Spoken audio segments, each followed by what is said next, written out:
القادمة.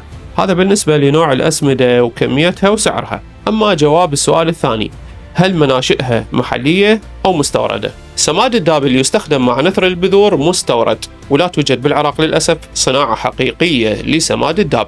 مناشئ سماد الداب المستورد هي أما أردنية أو مغربية أو صينية. أما سماد اليوريا في الإنتاج المحلي ما يغطي حاجة السوق ويعاني من صعوبات بالتسويق، يعني الفلاح يفضل سماد الداب المستورد ولعدة أسباب، ويتم استيراد اليوريا لتغطية احتياج الفلاح من دول المنطقة مثل إيران والسعودية.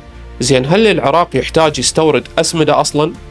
بالحقيقة لا، العراق ما يحتاج يستورد أسمدة إطلاقا، لأن البلد يمتلك أضخم احتياطيات المواد الأولية لصناعة الأسمدة بالعالم.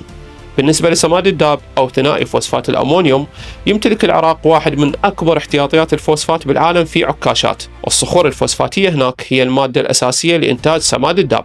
تحويلها إلى سماد يحتاج حمض الكبريتيك، وهو أيضا متوفر بكميات عالية جدا بحقول الكبريت بالمشراق، وبإمكان العراق إنتاج سماد الداب بكميات تكفي الاحتياج المحلي ويصدر الباقي.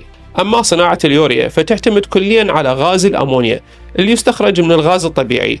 العراق يوميا يحرق كميات هائلة من الغاز المصاحب لاستخراج النفط، واستثمار هذا الغاز يعني تحويله إلى حبيبات يوريا تكفي